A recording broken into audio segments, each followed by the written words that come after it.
ዛሬ ላይ ወደ ኋላ እንድትቀሩ ትልቁ ያደረጋችሁ ችሎታ ማጣት ላይሆን ይችላል፣ ገንዘብ ማጣት ላይሆን ይችላል፣ እድል ማጣትም ላይሆን ይችላል። ራሳችሁን የምታዩበት መንገድ ሊሆን ይችላል። ብዙ ሰዎች ራሳቸውን ህይወታቸውን ለመቀየር ይሞክራሉ፣ ጎል ያስቀምጣሉ፣ ፕላኖች ይጽፋሉ፣ ለራሳቸው ጥሩ ስራ ሰራለሁ ብለው ቃል ይገባሉ። ግን ከትንሽ ጊዜ በኋላ ወይም ከትንሽ ሳምንታት በኋላ ወደ ነበሩት ወደ ድሮ ልማዶቻቸው ይመለሳሉ። ምክንያቱም ዘላቂ የሆነ ለውጥ የሚጀምረው ከባህሪ አይደለም። ዘላቂ የሆነ ለውጥ የሚጀምረው ከአይዴንቲቲ ወይም ከማንነት ነው። ስለዚህ አይዴንቲቲያችሁን ስትቀይሩ አክሽናችሁ ይከተላል። በዚህ ቪዲዮ እንዴት አዎንታዊ ማንነት እንዴት መገንባት እንደምትችሉ ሁለተኛውን ፓርት እናያለን። አንደኛው ነጥብ ትህትናን ተለማመድ። ያለ ትህትና የቆሰለ ራስ መተማመን እብሪትን ይወልዳል። ትህትና ለመልካምነት ሁሉ መሰረት ነው። ታላቅነት ምልክት ነው። ትህትና ማለት ራስን ማንኳሰስ፣ ራስን ማዋረድ ማለት አይደለም። እውነተኛ ትህትና ሰዎችን ይስባል። የሐሰት የሆነ ትህትና ግን ሰዎችን ያሸሻል። እውነተኛ ትሁት ሁኑ። እውነተኛ ትሁት ስትሆኑ ነው ከሰዎች ጋር ያላችሁ ግንኙነት መልካም እየሆነ የሚሄዱ።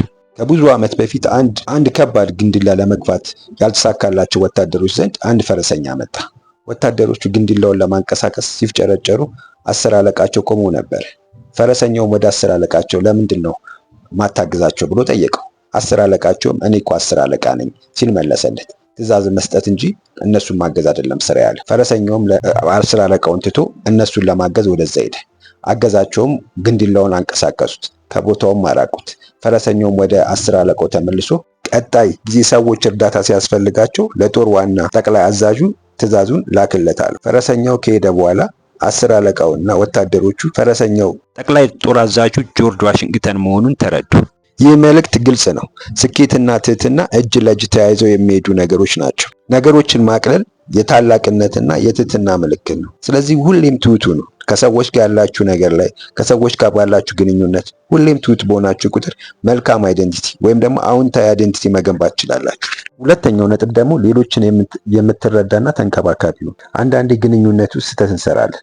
አንዳንድ ጊዜ ደግሞ የሌሎችን ሰዎች ወይም ደግሞ በጣም የሚቀርቡልን ሰዎች ፍላጎት አንጠነቀቅም። ያ ደግሞ ወደ ቅሬታና በእኛ ላይ ተስፋ መቁረጥ ደረጃ ድረስ እንዲደርሱ ያደርጋቸዋል። ያንን ተስፋ መቁረጥን ያንን ደግሞ የምናሻሽለው ወይም ደግሞ እንዲስተካከል የምናደርገው ሰዎችን በመረዳት ነው።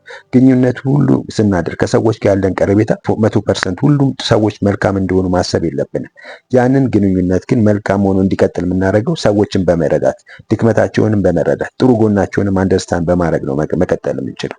ስለዚህ ሰዎችን በመረዳት ተንከባካቢ በሆንን ቁጥር ግንኙነታችንን ጠንካራ እያደረግን እንሄዳለን። መልካም ሰው ከመሆን የበለጠ ሰውን መንከባከብ ብዙ ምስጋና አለው። መልካም በመሆን ሰዎችን በመረዳት ሰዎችን አንደርስታንድ በማድረግ ሰዎችን በመንከባከብ መልካም ስብዕና ገንባ። የዛኔ ሰዎችና አንተን ይፈልጉዋል። ሁሌም ደስተኛ ሆነ መቀጠል ትችላለህ። ህይወትን ማስተካከል ትችላለህ። የተሻለ ማንነትን መገንባት ትችላለህ። ነጥብ ደግሞ የጨዋታ ለዛ ስሜት አዳብር። ህይወት ያለ ዘናና ጨዋታ ከሌለው ደረቅና ሰልች ትሆናለች። ጨዋታ ያስፈልጋል። አንዳንዴ ደረቅ ከሆነ ምንም ነገር ማንጫወት፣ ማንስቅ፣ ዘና ማንልበት ነገር ከሌለ ሁሉን ነገር ደረቅ ይሆናል። ያንን ነገር ለማለስለስ ግን ምን ያስፈልገናል? ጨዋታ፣ ሳቅ፣ ከሰዎች ጋር ያለን ግንኙነት አሪፍ እንዲሆን ያደርገዋል። ስለዚህ ጨዋታ አዋቂ መሆን አለባችሁ። መልካም ግንኙነት፣ መልካም አይዴንቲቲ እንድትገነቡ የሚያስፈልጋችሁ ከሆነ ጨዋታ አዋቂ ልትሆኑ ይገባል። ጨዋታ አዋቂ ስትሆኑ ሳቢ ትሆናላችሁ። በሰዎች የምትወደዱ ሰዎች ሁሌም አብሯችሁ መሆን የሚፈልጉ ሰዎች ትሆናላችሁ። ስለዚህ ጨዋታ አዋቂ ሆኑ። የዛኔ ከሰዎች ጋር ያላችሁ ግንኙነት ጠንካራ እየሆነ ይሄዳል። ስለዚህ ከሰዎች ጋር ስትሆኑ ጨዋታ ስትጫወቱ ግን ሌሎችን የሚጎዳ ሌሎችን ስሜት የሚጎዳ ጨዋታ ከሆነ ይህ ጨዋታ ሊሆን አይችልም። ስለዚህ ከሰዎች ጋር ስትስቁ፣ ከሰዎች ጋር ስትገናኙ፣ ከሰዎች ጋር ስታወሩ ጨዋታችሁ መልካም ሊሆን ይገባል። የሰዎችን ስሜት የማይጎዳ የሰዎችን ኢሞሽን የማይነካ ነገር መሆን አለበት። ስለዚህ ጨዋታችሁ ለዛ ሲኖረው፣ ጣዕም ሲኖረው ከሰዎች ጋር ያላችሁ ነገር ጥሩ እየሆነ ይሄዳል። ስለዚህ አዝናኝና ተጫዋች ሰው ስትሆኑ ሳቢ ትሆናላችሁ። ከሰዎች ጋር ያላችሁ ግንኙነት መልካም እየሆነ ይሄዳል። ስለዚህ አዎንታዊ ማንነት መገንባት የምትፈልጉ ከሆነ አዝናኝና ጨዋታ አዋቂው ነው። አራተኛው ነጥብ ጓደኛ እንዲኖር ጓደኛውን። ትክክለኛ አሰሪ እንፈልጋለን። ትክክለኛ ሰራተኛ እንፈልጋለን። ትክክለኛ ተራ አጋር እንፈልጋለን። ትክክለኛ ወላጅ እንዲኖረን እንፈልጋለን። ትክክለኛውን ደግሞ ልጆች እንዲኖሩ እንፈልጋለን። እያንዳንዱ ነገር ትክክል እንዲሆን ፐርፌክት እንዲሆን እንፈልጋለን። ግን ራሳችንን አንድ ጥያቄ አንጠይቅም። እኔ ምን አይነት ሰው ነኝ? እኔ ትክክለኛ ሰው ነኝ? እኔ ለምፈልገው ሰው የምገባ ሰው ነኝ የሚለውን ነገር ራሳችንን አንጠይቅም። ያ ነገር ደግሞ ህይወታችንን እንዳናስተካክል አድርጎናል። ህይወታችሁን ለማስተካከል የምትፈልጉ ከሆነ ሁሉም ነገር እንዲስተካከል አትጠብቁ። ፐርፌክት የሆነ ሰው አታገኙ። ፐርፌክት የሆነ የትዳር አጋር፣ ፐርፌክት የሆነ ወላጅ፣ ፐርፌክት የሆነ ልጅ፣ ፐርፌክት የሆነ የስራ ባልደረባ አታገኙ። እዚህ ምድር ላይ የለም። ያንን ነገር ስትፈልጉ የምትውሉ ከሆነ ተስፋ እየቆረጣችሁ ነው የምትሄዱት። ስለዚህ ያንን ነገር ግን በማስቻቻል ያንን ነገር አቻችላችሁ እናንተ ጥሩ ጓደኛ በመሆን ነገሮችን ጉድለቶችን በመሙላት ያንን ነገር በማካካስ የምትሄዱ ሰዎች ከሆናችሁ ጥሩ ጓደኝነት እየገነባችሁ ትሄዳላችሁ። ሁሉም ሰው ፐርፌክት አይደለም፣ ግን ጉድለቶቻችሁን በጉድለታቻችሁ የአንዱን ጉድለት አንዱ በመሙላት በመሸፋፈን የምትሞሏቸው ነገር ነው ወዳጅነትን እያዘለቀ የሚሄደው። ስለዚህ ጥሩ ጓደኛ በመሆን እናንተም ጥሩ ጓደኛ ማግኘት ትችላላችሁ። ጓደኝነት መስዋዕትነትን ይፈልጋል። እያንዳንዱ ጓደኝነት ሲንጋደድ ጓደኛችሁ መጥፎ መንገድ ላይ ሲሄድ ያንን ጓደኛ ወደ ትክክለኛው መንገድ ማምጣት፣ ለዛ ጓደኛ መስዋዕት ሆኖ ጊዜ ሰጥቶ ያንን ጓደኛ ወደ ትክክለኛው መንገድ መመለስ የሚያስፈልግ ጊዜ አለ።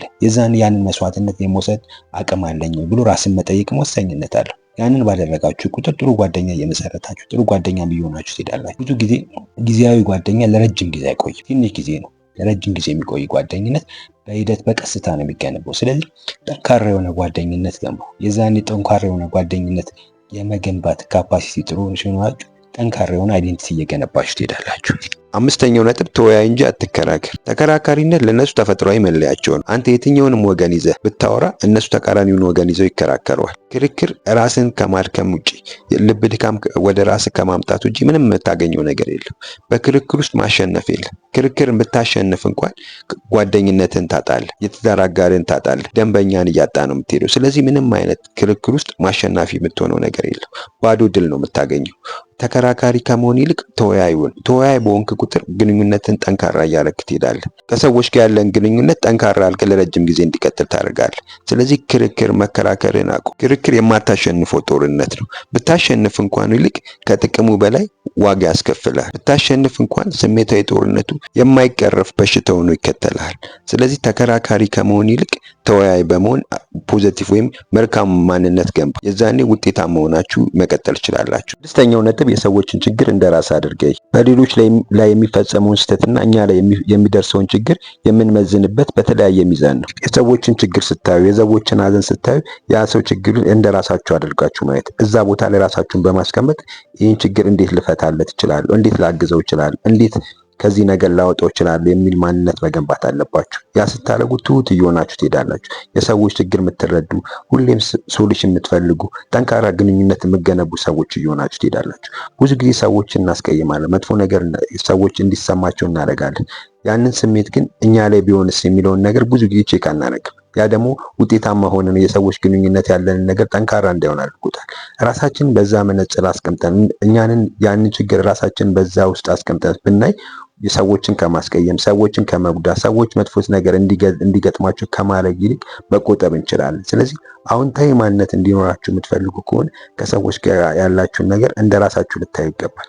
እያንዳንዱ የሰዎችን ህመም፣ የሰዎችን ችግር፣ የሰዎች መጥፎ ቦታ መገኘታቸውን እንደራሳችሁ አድርጋችሁ የምታዩ ከሆነ ለማገዝ፣ ከዛ ነገር ለማውጣት፣ ሰዎችን ለመርዳት፣ የተሻለ ማንነት ለመገንባት ዝግጁ እየሆናችሁ ትሄዳላችሁ። ስለዚህ አዎንታዊ ማንነት ያለው ሰው ለሰዎች ይራራል። የሰዎች ችግር እንደራሱ አድርጎ ያስባል። ስለዚህ አዎንታዊ ማንነት መገንባት የምትፈልጉ ከሆነ የሰዎችን ችግር እንደራሳችሁ አድርጋችሁ እዩ። ሰባተኛው ነጥብ ደግሞ ፈገግታና መልካምነት። ፈገግታ ዋጋ አያስከፍልም፣ ግን ብዙ ነገር ይፈጥራል። ፈገግታ የሰጪውን ኪስ አያጎድልም፣ ግን ተቀባዩን ያበለጽጋል። ፈገግታ እንደ ብልጭታ ይከሰታል፣ ትውስታው ግን ለዘላለም ይኖራል። በቤት ደስታ፣ በአደባባይ መልካም ስምን ይፈጥራል። የጓደኞች ስጦታ ይሆናል። በተጨማሪም ለጨነቁት እረፍትን፣ ለተቸገሩት ደግሞ ማርከሻ ነው። ቀንን ረጅም ሲሆንባቸው አንዳንድ ጓደኞች ፈገግ እያሉ የአንተን ፈገግታ ይሰጡሃል። ስለዚህ ደስተኛና ፈገግታ ያለው ሰው በመሆን አዎንታዊ ማንነት መገንባት ትችላላችሁ። ፈገግታ ከሰዎች ጋር ግንኙነታችሁ መልካም እንዲሆን ያደርገዋል። ከሰዎችም ጥሩ ነገር እንዲፈጠር ያደርግላችኋል። ምክንያቱም መጀመሪያ ስትገናኙ ፈገግ እያላችሁ የምትገናኙ ከሆነ ለሰዎች የምትሰጧቸው ደስተኛ የመገናኘት የማውራት ፍላጎት እንዲኖራቸው ያደርጋሉ። ለመኮሳተር ብዙ ጡንቻዎቻችሁን ታወጣላችሁ። ፈገግ ለማለት ግን ብዙ ነገር አያስፈልጋችሁም። ስለዚህ ፈገግታ የስሜትን ይቀይራል፣ ኢሞሽንን ይቀይራል። የሰው ጋር ያለንን ኢንተራክሽን ወይም ከሰው ጋር ያለንን ግንኙነት ይቀይራል። ስለዚህ ፈገግ በማለት አዎንታዊ ማንነት ገንቡ። ብዙ ሰው ኮስታራ፣ ሁሌ የሚጨነቅ፣ ሁሌ ፈገግታ ካጠገቡ የሌለ ሰው ጋር አብሮ መሆን አይፈልግም። ስለዚህ ፈገግታ ሲኖራችሁ ከሰው ጋር ያላችሁ ግንኙነት እየተስተካከለ ይሄዳል።